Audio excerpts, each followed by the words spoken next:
Your favorite scary movie? Action. Guess what we're reviewing today, Angela?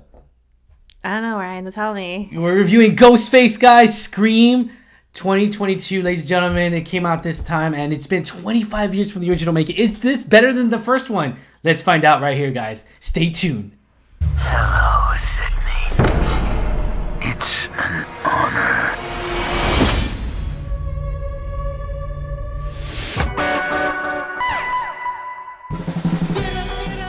What's going on, Alamo City Movie Talk fans? I'm Ryan D, aka Ryan680. I'm Angela, that Kelly Ange. And this is Alamo City Movie Talk, guys. Movie talk for movie fans. Thank you so much for making us a part of your day. Let's get right to it, Angela. Let's talk movies. Speaking of movies, horror movies. This movie really... So we're going to talk about spoilers at the end, guys. So just so you know, spoilers at the end. This movie really was surprising to me. When it comes down to story arc and everything, I had small little tidbit problems here in this movie.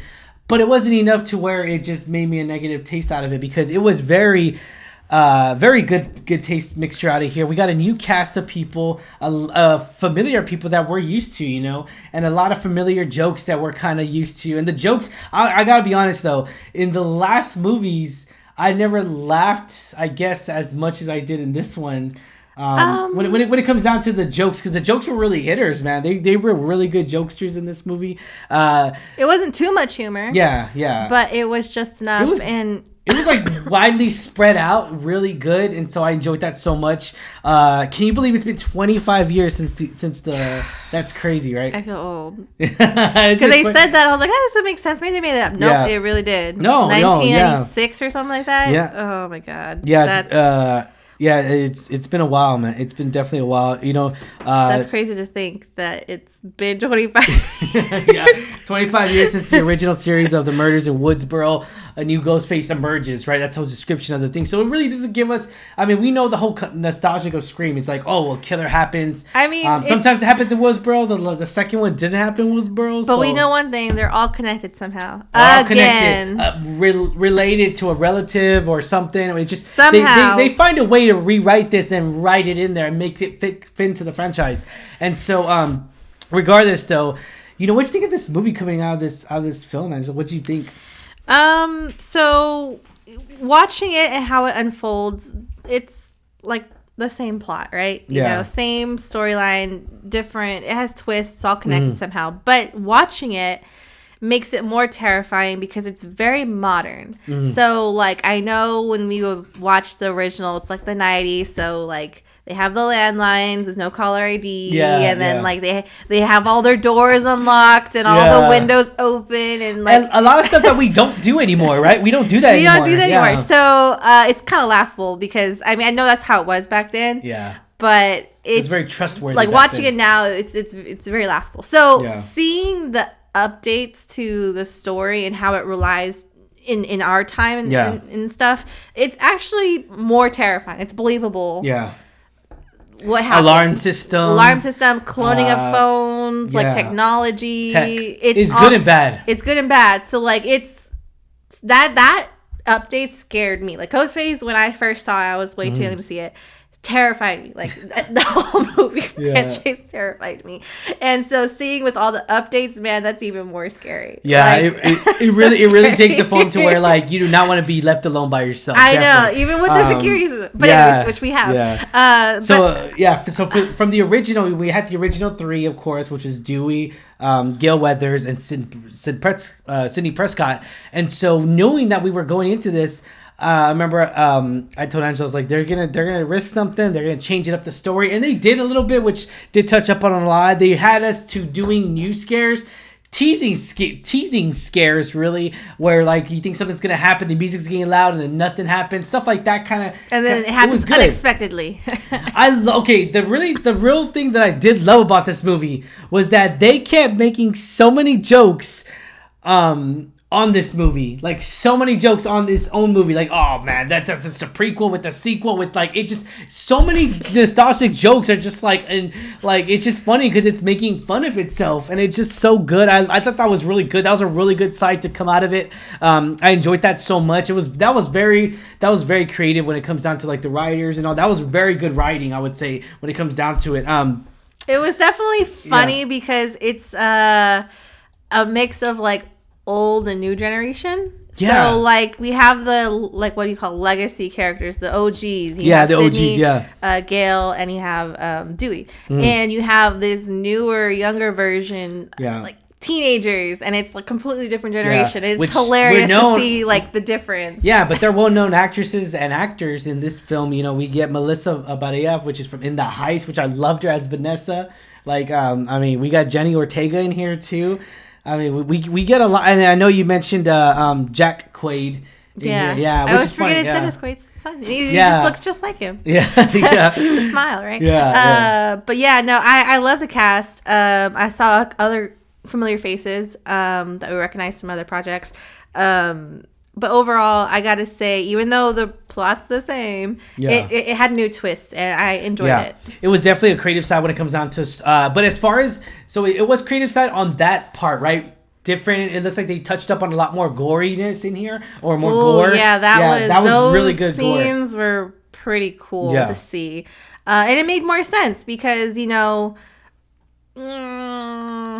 it just made more sense. Mm-hmm. Like it wasn't just like stabs. Like you could see, like, you could just see like how the gore scenes unfolded, and it makes more sense to me. Not just a cheesy like 90s stab movie, which is funny because that's what was good about they were on the stab 8 in the movie. And they acknowledge. That's what I liked about that was very creative on the writing part, was that they acknowledged other horror movies of now that came out in the past 5 years, and they acknowledged how much horror has changed over the years. Mm-hmm. I mean, it has changed since 25 years ago. It's not just about level. Stabbing. It's more about elaborating. It's about story arc. It's about the whole evaluation of the story really unfolding in front of your eyes. How it really embraces the hard, and it's not even stabbing. It's more it's more of psychological thrillers. And to me, I love those as much.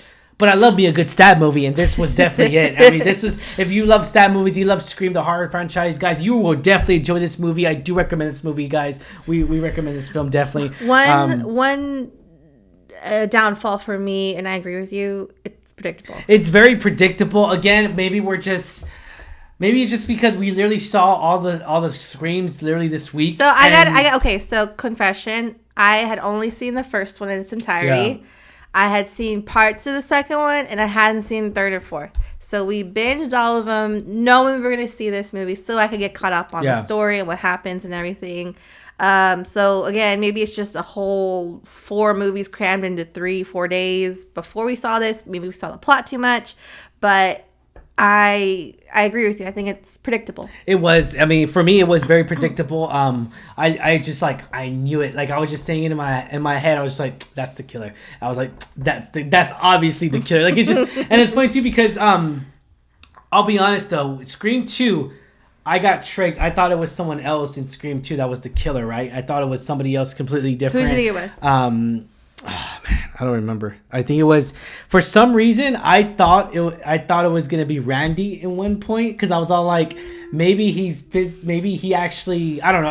I thought it was the boyfriend, but it wasn't. Oh, okay, yeah, there you go. Yeah, that's what. Yeah, the boyfriend could be messing with her again, but then again, that was too cliche. That was just too obvious. I was just like, this is way too easy. But it was just, it could have been just a random person. I thought it was gonna be a relative of a relative. But one thing I did like about this was there was a lot more whodunits. Like you kind of, every character has like a motive or the means, or so it makes you question more, and I like that. Yeah, it wasn't too bad for the 5th movie of a franchise. It did kind of have, again, the same plot. It's predictable.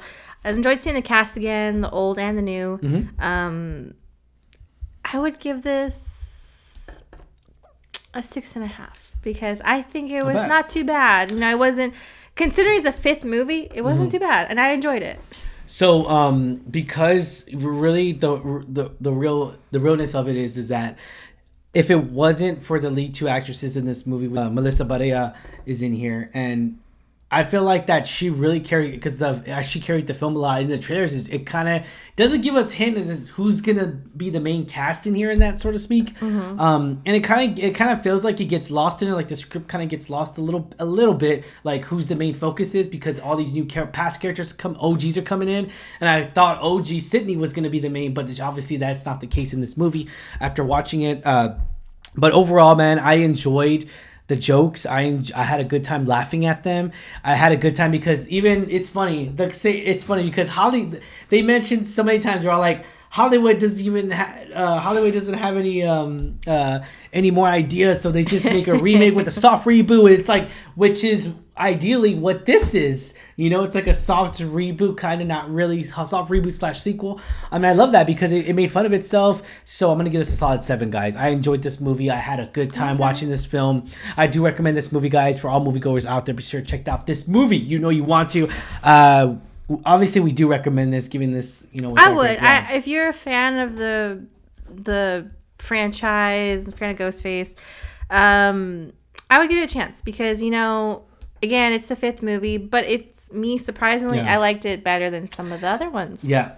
I did. Oh, wait, what? I did. I mean, come on, the 4th movie wasn't that great. Yeah, that was it. I mean, yeah. But I enjoyed this more than 3 and 4, to be honest. Maybe even 2. But that's what? Just me. You crazy, girl. You crazy. Randy. Unpopular. Spoiler, Randy died in the second one. Unpopular opinion. Oh, my God. I'm sorry. Okay, anyways, it's not, but the point is that I was telling Angela, I was like, you know what? I want to be Billy. I want to be Ghostface or Billy for Halloween. I was like, dude, Billy would be perfect because it's like I just gotta pull the hair, get a white shirt, and then it's an easy costume. I was like, it's easy. It's gonna get the hair, You gotta grow out your hair, yeah. You gotta grow my hair. Maybe I'll do it. Maybe, you never know. I don't know. I just love Billy. I love Stu. They were just so good at their roles, at what it was at a time, especially Stewie, who plays Shaggy and Scooby Doo. I loved it. I just loved how crazy lunatic he was, and that's what really made the movie, was that he was crazy enough. He was impersonating a crazy person enough to where, like, damn, dude, this guy is crazy. Like, it was so believable. It really was, in that sense, in that context. It's Scream 1. I love Scream 1, and it'll forever be my favorite movie of the franchise so far. But yeah, I definitely, it's definitely going to be better than the 4th one. I have to reevaluate. Maybe we'll do a review of reevaluating our movie, at least the rankings of all the Scream films. Knowing that this is the 5th one, and Angela's surprising me with freaking almost better than 2. Crazy. She's crazy. Anyways, all right, guys, we're gonna talk about spoilers. So put all the comments down below, and don't forget to hit that subscribe button. Let us know if you like this movie. Maybe you enjoyed it way more than what you did. Maybe you thought it was better than the first one. Put it on comments down below. And this was for Wes Craven, guys. We saw that was a good montage for him, because Wes Craven was the story and was the creator behind all this story, guys. And let's be honest, I enjoyed those stab movies, and they don't make movies like that anymore. I can guarantee you that. But all right, let's talk about spoilers, Angela. We're going to mention spoilers. We're going to go straight to the end. Spoilers. You've been warned. Thanks for watching, by the way. All right, so let's get right to it, Angela. Now, knowing that Amber was the killer, which I kind of was telling, because whenever Melissa Barrio came in, when in the hospital scene, she just gave her like the ugliest look. Like, in my point of opinion, again, watching all these movies, I was all like, she's obsessed with her best friend. To be honest, I thought that she was gonna be like, she's my best friend and I took care of her, no one can have her. I thought she was gonna be more obsessed in that context, like psychologically obsessed with her, like she's gonna be my sister because you're a bad sister, or like obsessing to her, like she wants to take her into her family. I thought that too, but it wasn't that way, and I was like, that's stupid. Yeah, to be honest, like there was no connection besides her parents buying the house. She was obsessed, but not with the sister. She was obsessed with the house, and we come to find out the house was owned by Stu, which is one of the originals killers. So which he died in that house along with Billy. As soon as they mentioned that, because in the movie, they go up to this house knowing it's Amber's house, and then as soon as they mentioned that it was Stu's house, I was like, it's gotta be Amber. To be honest though, whenever Sydney noticed it on a tracker, they both freaked out. I was like,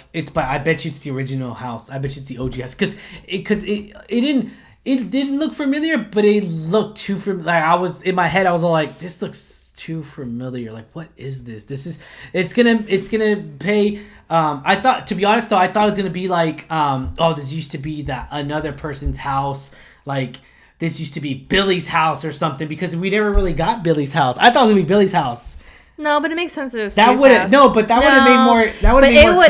That would have been a shocker if it was Billy's. Yeah, but it wouldn't have made sense because the events originally happened in Stu's house. I know, but it would have been like, this is Billy's house, original house. We bought it a long time ago. Who cares about Billy's house? Nothing happened in Billy's house. Okay, Angela, God, leave some originality here. I wanted to create something.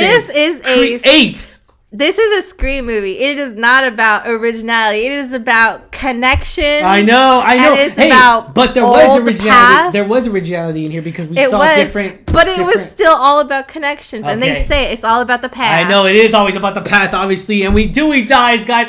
It's funny because before watching this movie, I told Angela, right, Angela? I told you. He's like, they're gonna kill off. They're gonna kill one of the three. One of the OG characters. Which one is it? And we both looked at each other at the same time. Dewey. I know. We said it. Dewey. And sure enough, it was Dewey.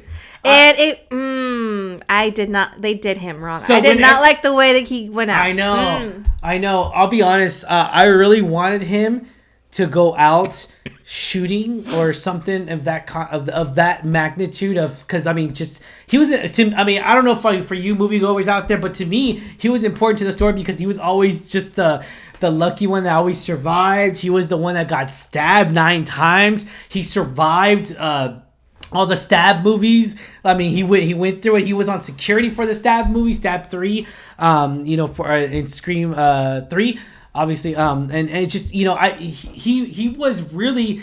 I loved his character. I'm not gonna lie. I really loved his character, Gail Weathers and Sid Prescott, and I always loved them ever since the very first one, right? Because it's just that was the ones who survived. So beyond that, I was all like, dude, this sucks. Like the way he died, he got cut open, freaking blood gore. The gore in this film was actually done really good. I enjoyed the gore. I enjoyed it. It was more gory in this. Did I need it? No, not per se, because when you go to gore, like, it was good as long as it didn't do like over the top gore. Because in the past movies, so this is the only movie obviously that Wes Craven did not direct or write, obviously, because he passed away. Rest in peace, by the way.